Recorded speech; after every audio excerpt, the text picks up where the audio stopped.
Hello, everyone, and welcome back to Let's Process That podcast. I'm one of your hosts, Emily Christopher.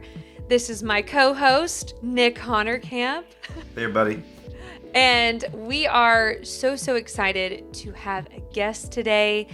We've been getting feedback about the guests that we've had on, and we have heard your feedback. And you guys want certain topics, you want certain things, and we're getting them in here. And so I'm going to pass it to Nick to go ahead and introduce today's guest because I am so curious about the information and just the conversation that's going to be had today. So take it away, Nick.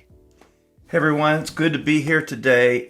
As you know, on our podcast, we don't pretend that we have anything figured out. We just want to keep having conversations and make some progress in some subjects. And as Emily and I talk a lot about inner healing, unpacking things in our life, I was talking to a good friend of mine, Brandon Wilson. And I said, Brandon, I need somebody on the podcast that could take this to another level, that would talk about a subject that we would be really interested in, probably don't know much about.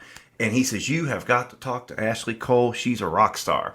So Emily and I have been trying to get Ashley on the podcast for a while. For one reason or another, it's taken a long time, but we're here today. And Ashley Cole works with Resources for Resilience. And we're going to be talking about resiliency today. And so we just barely have met Ashley. So you guys get to process with us. So this is like raw, organic. This is us all day long. Ashley, when I hear the word resiliency, I think pain, trauma. I think, I'm exhausted, a rubber band, stretched. Tell me a little bit about what you do and help fix my bad preconceived ideas about resiliency. Yeah, thank you. I love that you shared that. Like straight out, just being open and honest with what your idea of resiliency is, because it has become quite a buzzword. And unfortunately, with those buzzwords, they take on a new meaning and start to shift and take away, I think, from the original intent and trueness of what the concept of resilience is and what that means. But to back it up a little bit, I'm the program director for a nonprofit called Resources for Resilience. And we started officially as a nonprofit in 2017 in response really to the ACE study, Adverse Childhood Experiences. So looking at this public health problem of ACEs and some phenomenal research that was coming out to really show the connection between this set of like childhood trauma, this little scorecard here, and how that impacts your health, your physical health over time, not just your emotional and mental health, because we know that to be true too, but some pretty fascinating research to continuously, there's new and evolved and different ways to do it and study it, but just continues to show there's such a connection between stress and trauma and our physical health, and why is that so, right? And then not to just be so down in the dumps of like,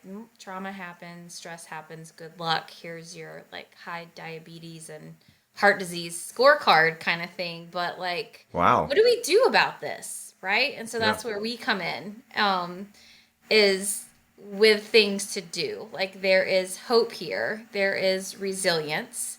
We all have resilience. We're born with resiliency. We all have the ability to widen, to strengthen our resiliency within ourselves, within our communities. So really looking at this on micro, macro levels. But that's, essentially what we do is teach, provide training and education around, one, looking at like stress and trauma and what that does to our brains and bodies from a public health model lens. But more importantly, next steps and now what, right? So you get tools that you can use in the moment, like right now, today, what you can use with yourself and with people that you work with or your family. So it's the and what now, right? How do I build up and strengthen my resiliency and my wellness and my ability to bounce back, my ability to stay in connection with others and to stay well through all the hard stuff that's also going to be there. Great. Ashley, I want to hear all about all the ways we can strengthen our resiliency. But before we do, when you brought up ACE and you started in 2017, we know since 2020, kids have really struggled. I mean, there's a lot more trauma kids are working. It's almost like timely that you came on the scene right when you did. But can you tell us a little bit about what 2020 has done to our kids and how much they're dealing more with stress and trauma in their lives? Yeah.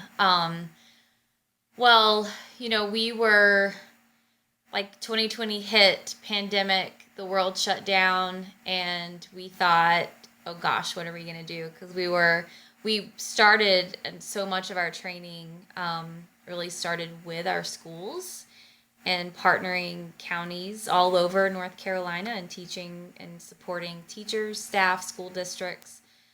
And so we figured out quickly how to turn our training into something we could do virtual and be able to continue to provide that training, and to think about, the foundation of our training is understanding stress and trauma and what that does to our body, understanding this survival response system that we all have, and connection being the top of our pyramid, and that's what our bodies seek immediately. When we're in perceived threat and danger and stress, we are needing connection, right? We are wired for survival. Connection is a huge part of that from the moment we're born. Who's got me? Who's got my back? Who's supporting me? It's so important for safety, social, emotional, just feeling in my zone, feeling safe. Survival is connection. And when we put us all and we can't go out and we're locked down, shut down, and our safety was threatened because we were not connecting, right? And so there's been this bounce back, trying to come back to school, and we hear it from all of our communities, our school partners, that the years since coming back from school, from the 2020-21 shutdowns, it's been the hardest to teach ever in their careers. And we know we're hearing the struggles over and over that our communities are interfacing, hearing about, seeing, experiencing with our youth, coming back from a place of we are all in survival mode. We were disconnected, we were not thriving, we did not have our community, and now trying to come back and then just go straight into, let's read, let's do math, let's do this, let's go on nothing ever happened, we know is physically not even really possible. We've got to come back to this place of regulation, back into, you see me doing my hand, because part of what we teach about is the brain, how our brain kind of goes into survival mode, and we do it in this hand brain model taught by originally Dr. Dan Siegel. But we were in survival mode for so long. And so now we want to pull this part, this frontal, our thinking brains back online. But that's really hard to do that unless we're willing to really talk to the survival brain and saying you're safe, you're okay, we're connected, and getting through that before we get back into the, all right, let's read this book and take a test on it. So I think collectively, as a culture, as a population, as society, we're trying to still find our way back to connection and still find our way back to all of us feeling in our zone and brains online and not totally here in our survival brains. Yeah, I don't know if I answered your question. I think I kind of went off on a few tangents. Something I'm so curious about is definitely hearing what it does to the body when we're under stress and trauma. And I just recently had this conversation with a friend. And those of you who listen to the podcast, you know this, or if you know me, if you look at a picture of me 5 years ago and a picture of me today, you will think that I reversed aged a decade. Because 5 years ago, I was under severe trauma, stress, anxiety, and it manifested physically in the craziest ways. And so like as you're speaking, I'm like, oh my gosh, I wonder where all my blood work levels were at. Just talking about even like being like, I was probably pre-diabetic at the time. I was probably, I wonder where my blood pressure was at, all those kind of things. So just talking more about the effects of what happens to the body. And then, of course, please chat with us on how we build resiliency. So if you Yes. don't mind to take us through, okay, what does it look like and how can we kind of be aware of those things and stay on top of those physical things?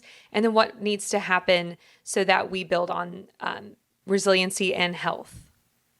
Yeah. So in our full 2-day training, right? Like we go really deep into the science and foundation of like what's happening in your brain and body. All like everything that we teach is really designed as a public health model, and so for anyone regardless of your background, like mental health or not, like first responders, veterans, teachers, social services, like community members can hear it, take it, understand it. It makes sense. It's for all of us, right? And so I'll like give you a tiny snippet of like the full 2-day training and information that we share. But we really break it down like your autonomic nervous system, if you think about it, like gas and brake pedal. And we are designed like your sympathetic is your gas that kind of gets you going, charges for day-to-day things that you need to do as it should. So like, oh my gosh, I can't get the link to work. I'm running late to this interview. What's happening? It's like you have that little charge, and that's fine. That's what you need. We need those charges through the day to get us going, and then we have a brake pedal, right? That's the parasympathetic, and it comes into play. So that's like, I'm not stressed anymore. I'm feeling regulated, feeling calm, or it's the end of the day. Parasympathetic's kicking in, settling down, sitting on the back porch, watching the birds, relaxing. Like, I have this throughout the day as I'm supposed to.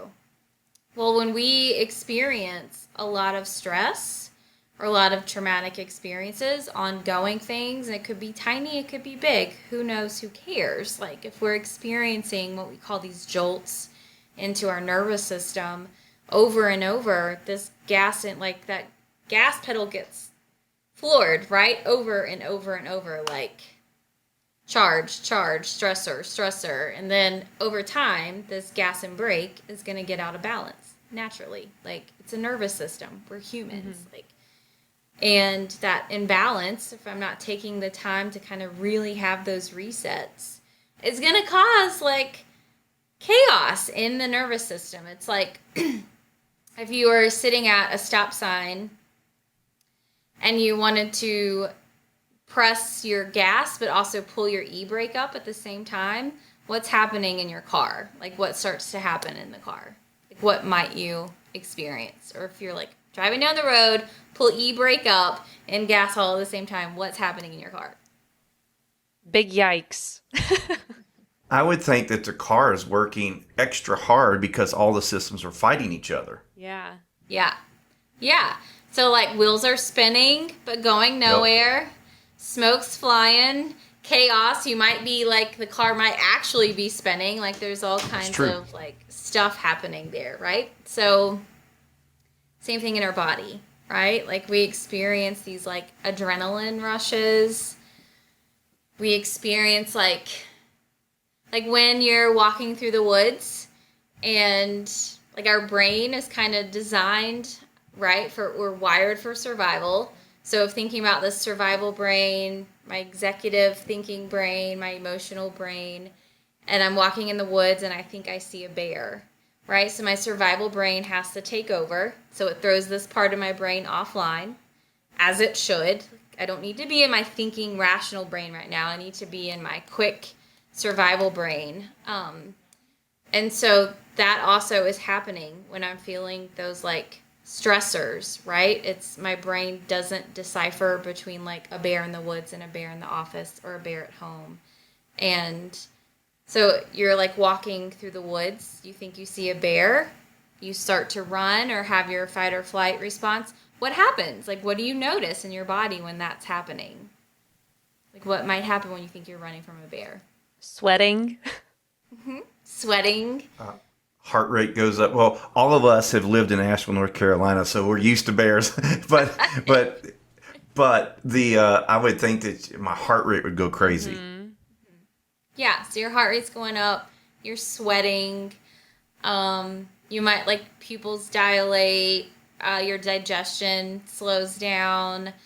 All of these, it's huge physical responses, right? And so same thing, like when you got to get up and public speak, or you're running late to a meeting, or you just had like a really stressful interaction with a coworker or someone at home or your partner, like heart rate, sweating, like all of these physical things, right? It's that gas brake, like survival brain gets activated, and it does cause dysregulation in your nervous system, in your body. And so if you're not taking the time, as many of us are not, because go to the next thing, all of that like activation energy that was supposed to keep me alive from the bear is now just sitting in my body, and it's staying there. It's not getting out. It's not going anywhere. Just holding on to it, to the next thing, and to the next thing. And so, yes, we do get tired. We do get like big bags under our eyes, or we do get that tension in our neck and those migraines, and that's those stomach problems and all the other like health related kind of issues that we know to be true, really related to that dysregulation in our nervous system over and over. That was a great explanation. Yeah. I mean, I understood that without being a brain scientist or anything. I understood what you were saying, and I've experienced that. And I'm actually feel like I'm having a counseling moment going, oh my gosh, this is something I've got to deal with. I am out of control. But I do like Not Emily. counseling. You got, yeah. I would. You've convinced us. We need help. Now tell us what some things that we can do. What some skill sets. What some things we can do to build our resiliency. Yeah, and I'll just like, this is not counseling, and it's so common. It's great because one, it's like we're all humans, and you make sense to me, Nick. You make sense to me, Emily. Like we all can relate to this. Like every single person understands what that feels like in our bodies to like have that dysregulation. And that's what we say is like, when you can name it, you can begin to tame it, right? And so like being able to realize like, oh, whoa, I do that. That is happening to me time after time, or every time I have open that email and have that deadline and like I'm noticing all this, that's sitting in my body, that's happening. So it's great to like start to realize that and see that, because once I know that, then I can begin to get the owner's manual back under the hood of the car, right? I can begin to like say, how do I release that quicker? Get back into my zone quicker. And there's lots of ways. Like in our training we have a set of tools that we call our resiliency tools. And we always say it's not anything that we teach that you're like, I have never heard of that before. I have never done that before. It's all mostly things that many of us are already doing and have done and experienced. We just learn to do it more intently and notice so much. We got to talk to the survival brain. So we ask, one of like our core tools about sensing in. So it's like noticing what my body is saying to me. What sensations do I notice? And I know, being from Asheville, it sounds very Ashevillean, sounds very woohoo, like to be like, what's your body say? But it's so like listening to the physical sensations of your body, because that's your survival brain, right? Like listening to that, and then finding very intentional moments to reset that, to release that. And there's tons of ways, like even one, just knowing it, naming it, and connecting with someone. Like I can say, like when I got on here and I'm like, yeah, I've been sitting here for 20 minutes. Like, and you're like, well, you didn't finish the process. Like, when I go into this, like, sweating, feeling myself sweating, like, I got to get on here. And I get on here and I see your faces and you're both smiling back at me and so kind and just, like, keep rolling like nothing. I intentionally was just noticing your faces, your smiles, and really sensing into that and taking a moment just to, like notice what that smile that Emily offered me felt like, and it really settled my nervous system, and just like good. taking that moment to get back into connection, like it's fine, and you might have noticed that I kept saying, let me just take one more sip, right? Mm-hmm. And so taking a sip is one of our, like, what we call our rapid resets.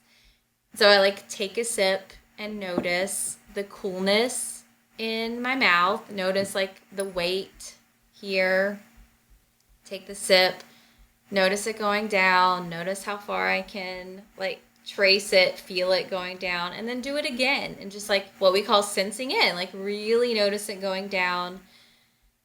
That is talking to my survival brain. That is saying, like, I'm right here, not being chased by a bear, I'm not in the wood, like, I'm right here with you guys and your smiles, and this is calming my body down. So it's little things like that. I would love to invite everyone in the world to take our training, but it's like, when you leave here, when we're done here, go take a walk, right? Like, find a moment to take a little walk, and not just, like, walk and breathe, but walk and notice, like, notice my heart rate. Notice my breathing. Notice my muscle tension.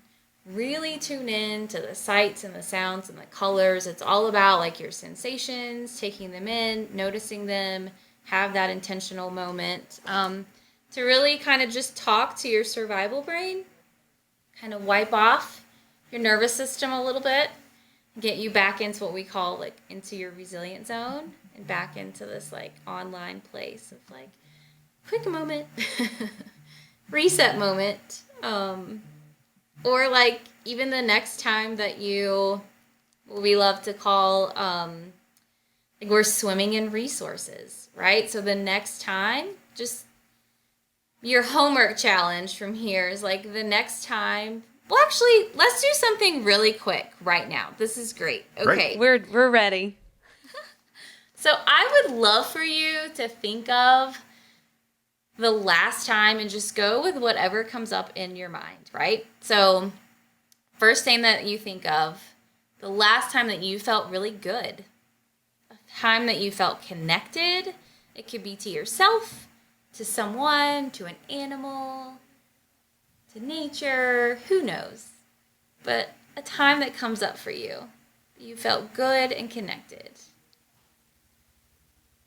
And I just really want you to hold that in your mind, right? What we call in our mind's eye. So really hold that. And I want you to pull in all the details that you can of that moment right now.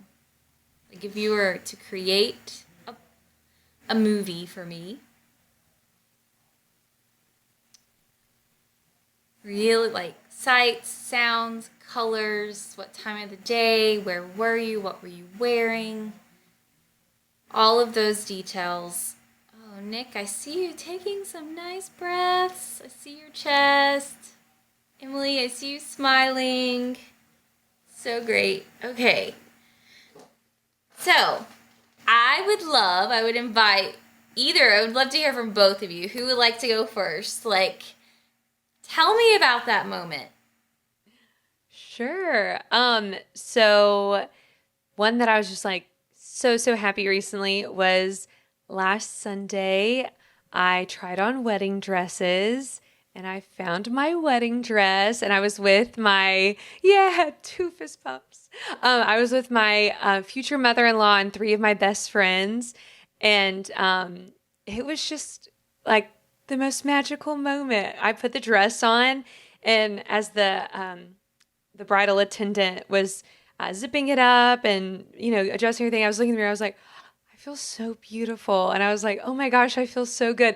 And then when she opened the curtains and my friends and my future mother-in-law are there, and they're all tearing up and they're like, oh my gosh. And I was just like, I was just filled with so much love, and especially the people that I share so much of life with being so excited, and like seeing them be moved to tears in that moment and just feeling the same thing that I felt was just the best feeling. So yeah, it was a really good moment.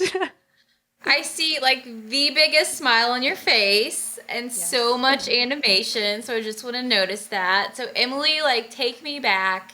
So you're like in the bridal suite and the curtains are closed and they're zipping you up. Like I can see that. Like, are you up on like a little pedestal? Like, Yeah. where they have, like, and they're zipping you up and you have this moment that you're like looking at yourself in the mirror and you're like, I feel so beautiful. Like, Yes. and you did this, like you kind of, you know, you did this motion here. So noticing that moment, like what are you noticing right now as you think about that? I'm feeling a similar thing, just even recalling it. Like I feel giddy, like giggly almost. Like I'm like, oh gosh. And like I feel almost like childlike, like because I'm so excited. And as you can tell, I keep moving around. If you're watching us on YouTube, you're seeing all this. So if you're listening, go over to YouTube. But I'm almost, hush, you look beautiful. But yeah, I'm almost like, I have so much like excited energy that I need to move. Yeah.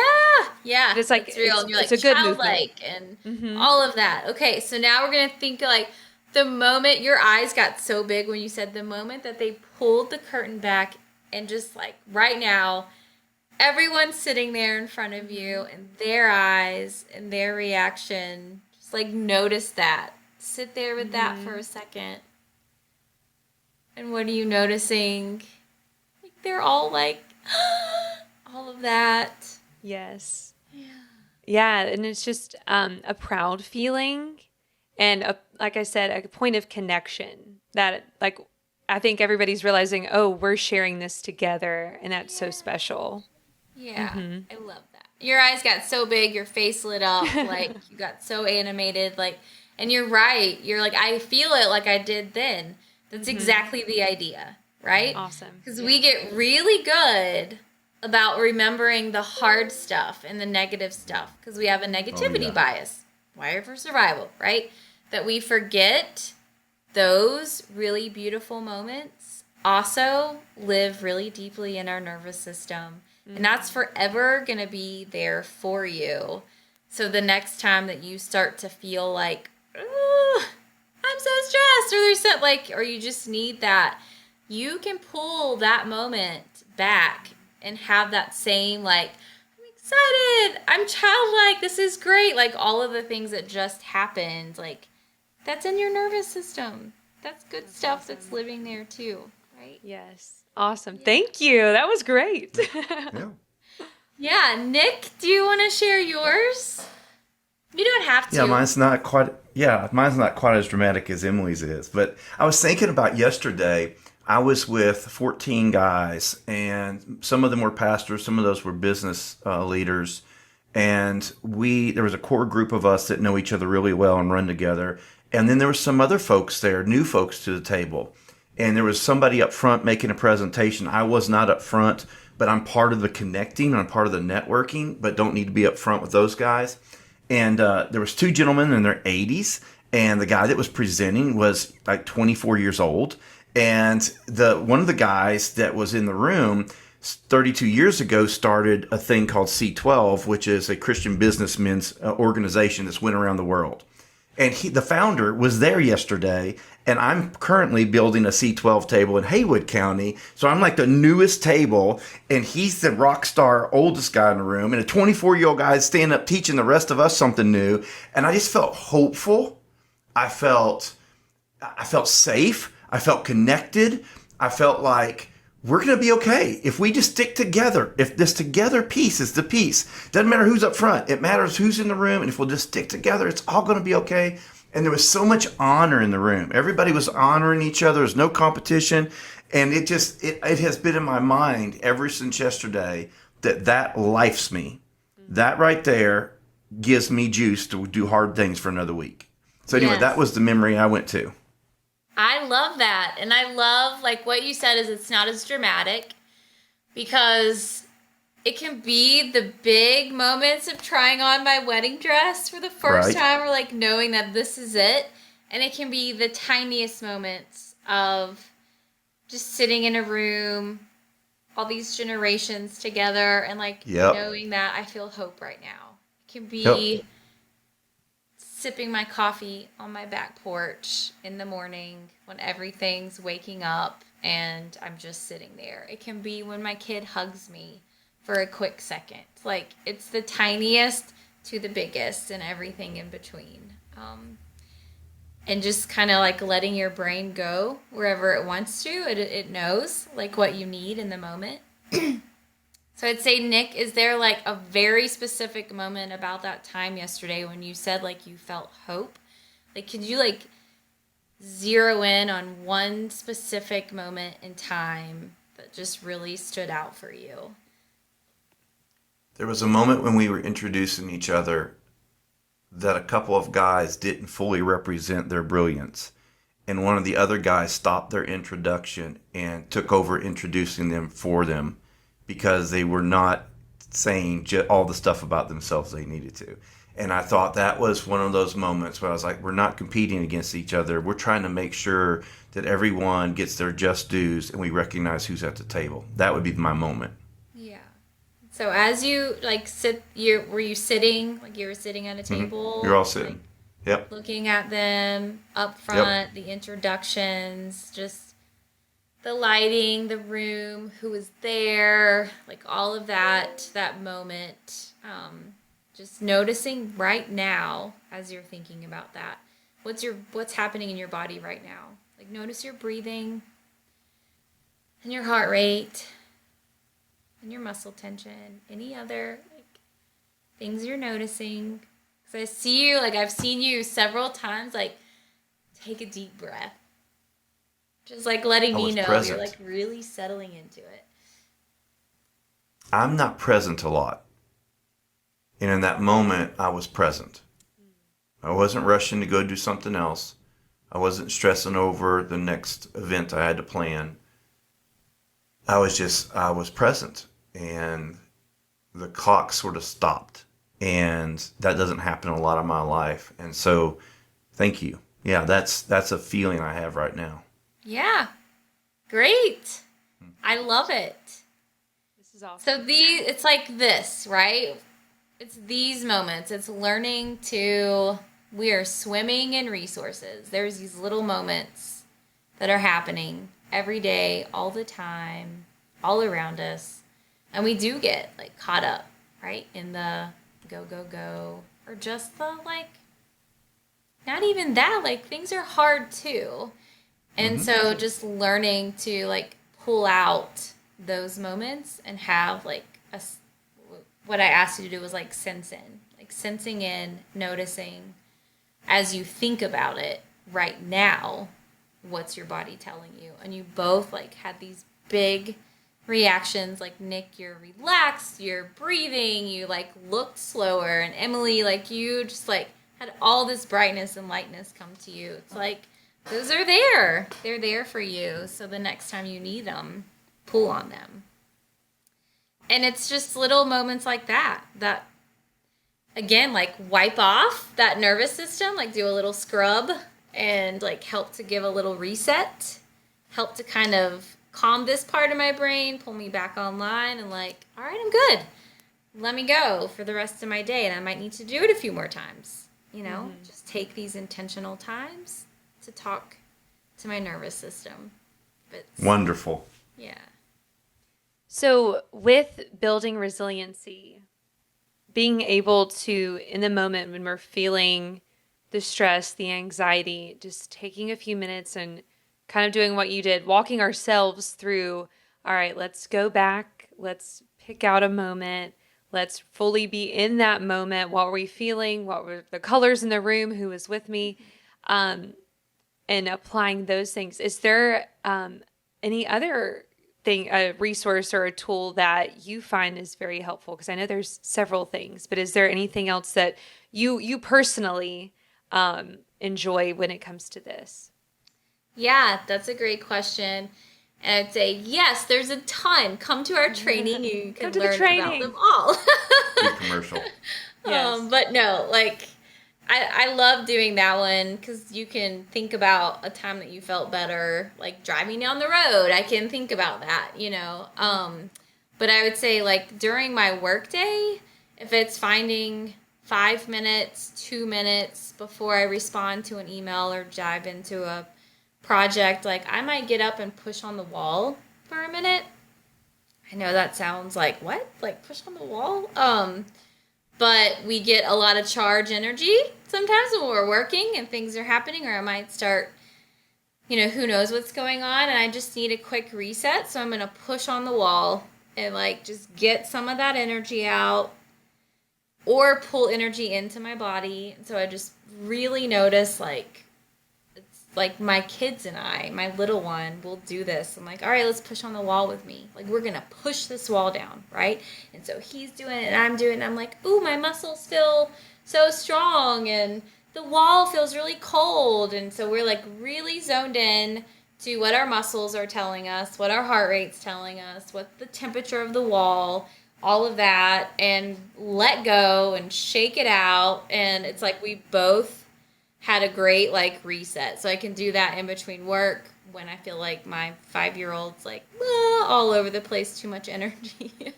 Or just a quick walk. Like, let's take a quick walk up and down the road, get some heart rate, get some blood, you know, pumping, and get some of that energy out, and then come and I'm like, oh my God, that was nice. I'm so glad I took that 5-minute walk or did that 2-minute push on the wall before I dove into this project and pushed myself through a little bit further. Like, just little intentional moments like that, you know? That's great. Hey, real quick, I know we got to wrap it up, but did you see in the last 2 weeks, and I think it's New York City, that is implementing meditation in the school system? And there's a lot of conservative folks pushing against that, going, we didn't send them to school to learn meditation. And I'm like, with all the trauma these little ones are getting, if they could sit for a minute or two and practice breathing and decompress and gather themselves, and I think it's a brilliant idea. And I was just stunned that there were people out there that were throwing a fit about it. But it sounds a lot of like the things that you do and the things that you're teaching.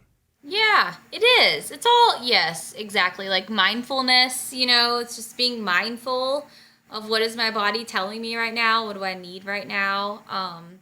And not only for myself, but like, how can I show up for someone else? Like, Sure. If I had come on and Emily's like, you're late, like all over the place, like, and you weren't, thank you so much. But I could have recognized, like, she's having a big response right now.